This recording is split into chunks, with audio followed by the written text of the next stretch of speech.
the Soul with Love. This is part 2. I have no idea what happened, but the other one, it just stopped. I had no idea what happened. So I had to do 2 parts, and I cannot go back in there, and I'm not gonna force it. It is what it is. I'm just gonna let it be, you know? I'm the kind of person that I don't force things anymore. If it happens, it happens, and if it doesn't happen, it doesn't happen. I found my earring. I thought I had lost it. These are crow feathers that I found when I was healing myself in nature, and I thought I lost it, but I didn't. I found it right now when I was doing this, you know, and I'm gonna put my earrings on when I leave right now. So we were talking about crystals. I'm gonna go ahead and resume. This is the second part of healing the world soul with love. This is Tikkun the soul, learning how to heal yourself through the path of unconditional self-love. And the tools and external things you can use. I was saying that there's this crystal. I bought this from a beautiful goddess on Etsy. It's called green aventurine, and there's garnet. Garnet also helps you heal your heart. Ruby, green moss agate, I have it. Emerald, my sister's name, Esmeralda, emerald, jade. No, this is not jade. Jade, the money one, that was good for that. Chrysocolla, I love that. Peridot, I love peridot. Unakite, morganite, larimite, prehnite, and cunite. Literally, I will say any green crystal. Like this is a small green crystal that I have. A green crystal, anything that is green or pink. Anything that is green or pink, it helps you heal your heart. So those are the crystals that you can basically use to healing your heart.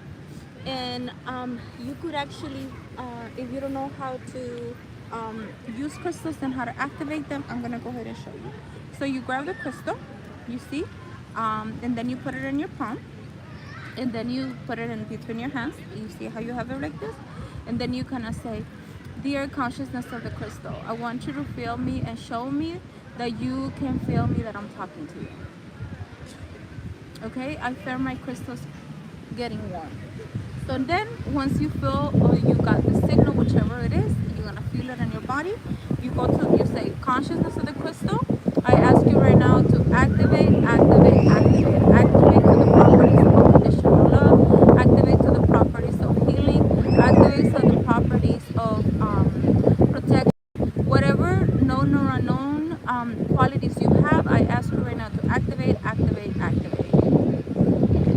Okay, I saw a white light inside of my head, and I know that my crystals have been activated. I have angst, and that's what I'm wearing right now, and I have a magical wand because I'm a magician. So yeah, this is just, you know, basically that's how you activate your crystals, because a lot of humans were carrying around crystals and we don't activate them. So I just kind of show you tools how you can literally activate your crystals. Now I'm gonna start talking about other things. Okay, I was saying that unconditional love is a rare commodity that really nobody talks to us about. Everybody tells us like, oh, you have to find your second half, your other half, and mostly our other half has to be a human being.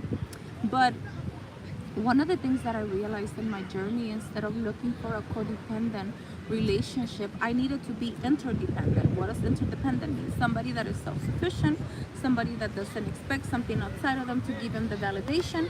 We choose to be with that person, not because we want them to make us feel happy. We're interdependent. We have our own likes. We have our own things. There's also something called the 5 love languages. They have been updated. There's actually 7 love languages now, and one of the 2 love languages that are really new, I really like them. I really like the 2 new love languages. It's one of them, well, both of them are exactly like me. You don't have to be in a codependent relationship, but you could be in an interdependent relationship.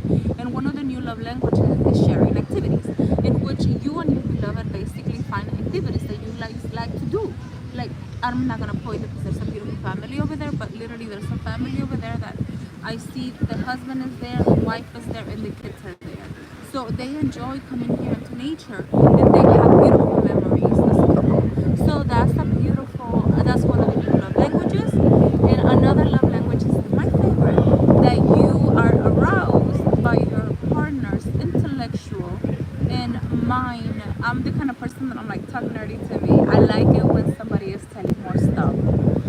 that's like attractive to me. And it wasn't a love language. Now it is. And it's being able to, you know, especially things about the esoteric or things like that. I'm the kind of person that I observe and I listen. So that's one of the 2 love languages that have been added in top of acts of services, sex, touching, doing things for your beloved. And you know, in total now there's 7. But you have to learn them in a way that these 7 love languages are not codependent, but you become interdependent in this relationship with your beloved, because that will be a healthy relationship in which you are very certain of yourself. You don't depend on something outside of you to give you that validation. Okay, so this is the 4th chakra.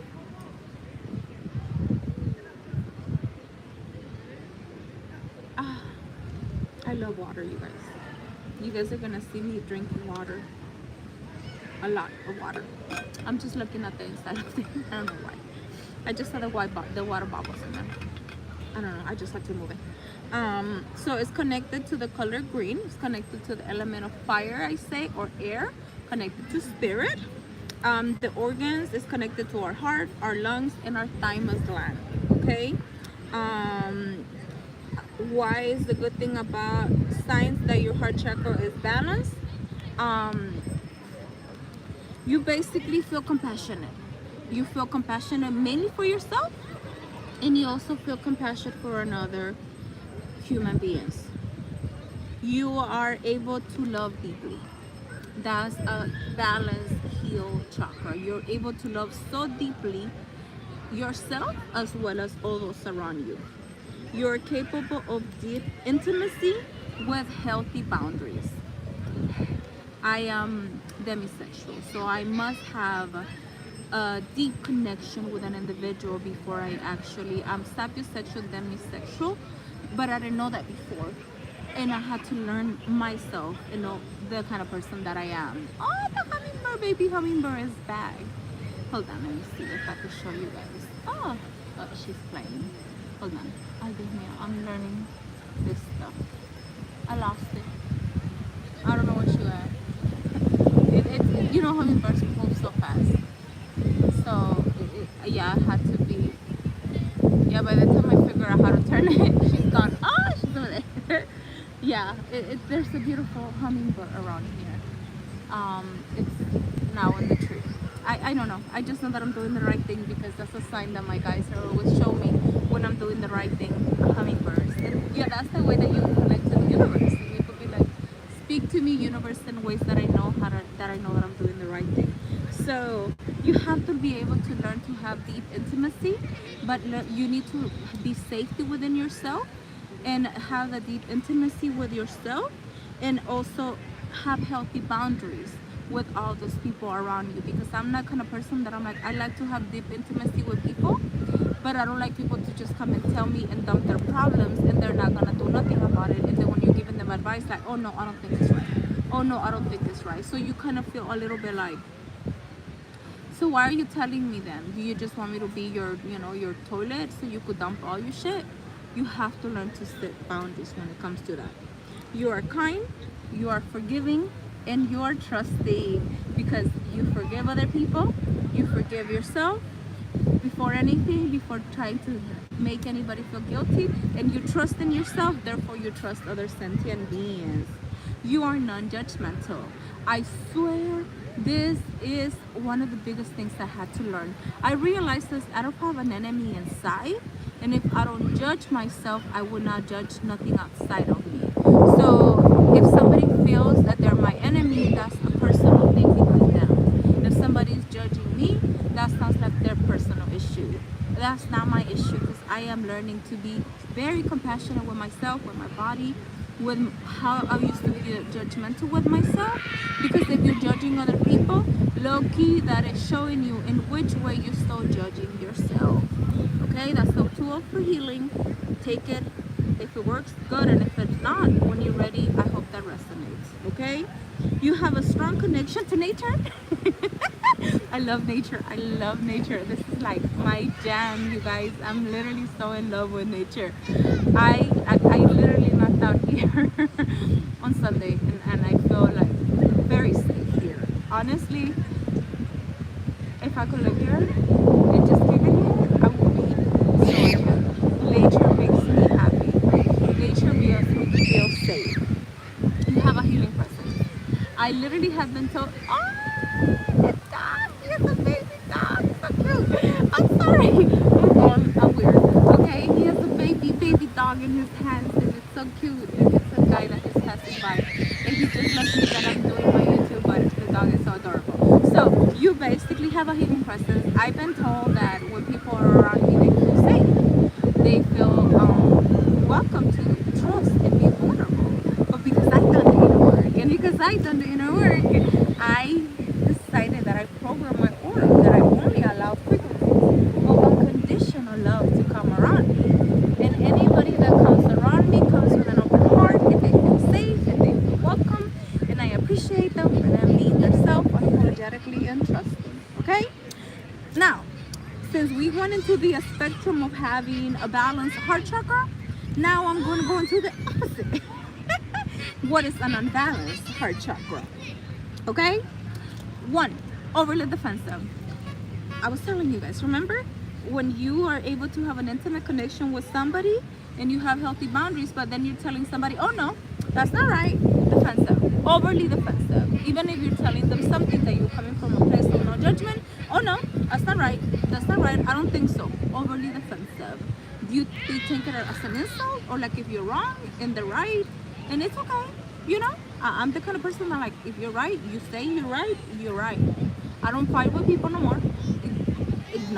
No, you're not gonna catch me fighting with nobody. Somebody wants to catch a fight, somebody wants to catch something, I'll be like, you will fight with yourself. Period. Okay?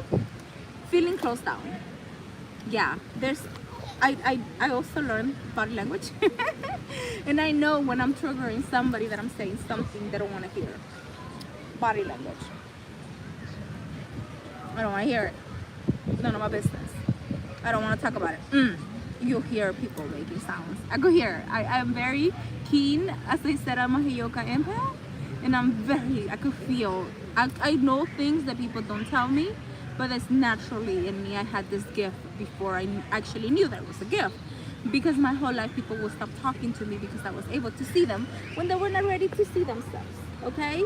So yeah, that's one of my gifts. And I'm okay with that. You know, some people are not ready and people get closed off. Feeling jealous. Jealousy. Everybody thinks like, I noticed that mostly in relationships, somebody will tell me, oh, somebody looked at me or somebody did this. That's unhealthy. That's unhealthy relationship. When you're trying to make somebody jealous because you want them to validate you that they love you, just ask them, do you love me? Would you feel upset if I did this? You know, that deep intimacy, to have that emotional intelligence to communicate with your partner, in which you're not seeking jealousy. That is wounded relationships. Okay? Fear of intimacy. That's an unbalanced heart chakra. I've always wanted intimacy. I think that since I started going out on the dating scene, I blurred out all my stuff, that I was looking for somebody to listen to me, that I was too much. I was as deep as the ocean and people were not able to handle. That's one of the biggest things that I realized. I was as deep as the ocean because I craved intimacy, and I had to learn to do that intimacy within myself so I could have that intimacy with somebody who would be willing to accept the deepness of me. I've been always told that I'm too much, but I'm not too much. I will not be too much for the right man. I will not be too much for the right person that knows how to love and accept us as we are. Okay? Codependency is an unbalanced heart chakra. Being a savior or a rescuer. Do you think that, oh my God, I could save you? As an unconditional love being, you get to realize that nobody's broken, nobody is unhealed. They are already healed. The only thing you need to do is walk with them through this journey of the darkness as they find their own light, because they're an amazing, beautiful soul person. You're not here to save anybody. You don't have to have the savior, I am going to save you. No, you don't have the savior mentality. empath saver mentality. Most empaths want to save everybody. So I'm just saying, because I used to be one of them. Or a rescuer. Oh, you need help? Let me help you. Let me do it. Or sometimes you're doing things that people are not even asking you. You basically, I used to be like that. People wouldn't ask me to do things, and I was like, oh, because I want somebody to do it, I would do it. And I was like, yeah, learning not to rescue people. People need to learn to ask for help, because that's emotionally intelligence. Being a victim. I used to be that one. Being a victim of my own problems. And the thing is that I used to be a victim of the same shit that I created. So I am an expert when it comes to this. Feelings of isolation. So with that one, you need to learn to have a balance. You see right now,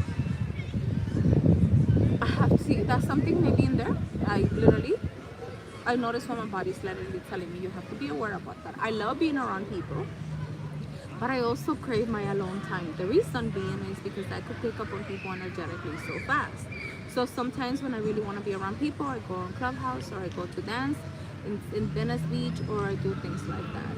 So learning not to be so isolated, I have to learn to find that balance, because I'm a social butterfly. Once I'm out and about, I'm just kind of like, you know, I'm a social butterfly. That's how I am. Being a recluse, you know what that means, you know? Antisocial behavior. Antisocial, you know, closed off. You don't listen to people. You don't want to be around people. That's unhealed heart chakra. Holding grudges. Oh, that's a big one. Remember, I told you guys, grudges are grief. Not forgiving. Unhealed heart chakra. Lack of empathy. Always thinking everybody's trying to hurt me, or it's a me ego mechanism that we have going on when it comes to that. So now, just to close off, I'm gonna go ahead and give you 3 self-love affirmations about healing our heart, and I hope this helps you. And this will be the beginning if you're interested in doing a reading and to really find out, you know, about all of this. I'm an USUI Holy Reiki Fire practitioner, so I can remove energy. I also do chakra readings. I do psychic readings for clarity or anything like that. If you feel called, you have free will. I'm up for to be booked, and all that information is also at the bottom of my channel. Okay, so affirmations for heart healing. I trust my life is unfolding exactly as it should. It is safe for me to be in a loving relationship. I love myself unconditionally and offer the same love to others. So those are the 3 heart chakra affirmations. If you guys feel called, would like to learn more about this and the heart chakras, my name is Jessica. I go under the beautiful name of Unconditional Self-Love Goddess. And with that, I want to say love to all, peace to all, and I am so grateful. Next, this week, at the end of the week, we're going to be talking about our throat chakra, I'm going to the upper chakras, where people are learning to speak your truth, and you're not a shy, and you're just like a social butterfly. That throat chakra needed to be developed. La la la la. It's levels to all of this, honestly. And being able to be okay with whatever is coming up is one of the best things that you can give to yourself. Because if you're healing yourself as you're walking, you're healing all the people around you. You're not here to save anybody, because you get to realize that one of the biggest realizations in the heart chakra is that you're not here to have that savior mentality, but you healing yourself, you basically, the energy around you and the people around you will get encouraged to do the same work, because they're going to feel your energy, and they're going to see how much you've also changed. You may trigger people, but that's okay, because it's so beautiful to feel awe. Okay, so let's put our left and our right hand together. That means our right brain and left hemisphere together at the top of our head. To make beautiful thoughts in front of our mouth. Stay kind to ourselves. And in front of our beautiful heart. That all this information that you receive from this obedience will allow you the opportunity to heal your beautiful heart and open your heart as you can love yourself. And as you love yourself, you can love anybody that is ready to accept